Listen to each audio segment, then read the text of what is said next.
ঢাকায় চলচ্চিত্রের জনপ্রিয় অভিনেতা শরীফুল রাজ যেন হঠাৎই ফিরলেন আলোচনায়। 18 এপ্রিল রাতে নির্মাতা সঞ্জয় সমাদ্দারের সামাজিক যোগাযোগ মাধ্যমে প্রকাশিত একটি স্টিল চিত্র ঘিরে শুরু হয় আলোচনা।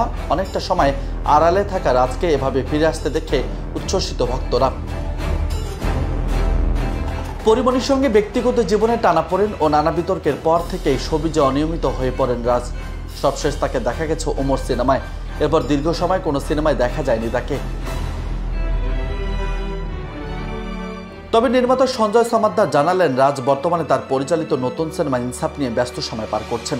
সিনেমাটির দৃশ্য ধারণ প্রায় শেষের পথে, কেবল একটি গানের শুটিং বাকি রয়েছে, যার জন্য এফডিসিতে সেই নির্মাণের কাজ চলছে। আগামী সপ্তাহে সেই হিসাবে সেই গানের দৃশ্য ধারণ। ঈদুল আজহায় মুক্তি পাবে ইনসাফ নিশ্চিত করেছেন পরিচালক। মে মাসের প্রথম সপ্তাহ থেকে শুরু হবে সিনেমার আনুষ্ঠানিক প্রচারণা। এই সিনেমায় শরীফুল রাজের বিপরীতে দেখা যাবে ছোট পর্দার জনপ্রিয় মুখ তাসনিয়া ফারিনকে। এছাড়া গুরুত্বপূর্ণ চরিত্রে থাকছেন গুণী অভিনেতা মোশাররফ করিম। গুঞ্জন রয়েছে নেতিবাচক চরিত্রে দেখা যাবে তাকে। যা সিনেমার প্লটে বাড়তি মোড় আনবে বলেই মনে করছেন সিনেপ্রেমীরা। সিনেমাটির স্থিরচিত্র সামাজিক মাধ্যমে ছড়িয়ে পড়ার পর থেকে চলচ্চিত্র প্রেমীরা ধারণা করছেন ইনসাফ হতে যাচ্ছে শরীফুল রাজের বহু প্রতীক্ষিত কামব্যাক প্রজেক্ট। নিউজ ডেস্ক, বার্তা 24।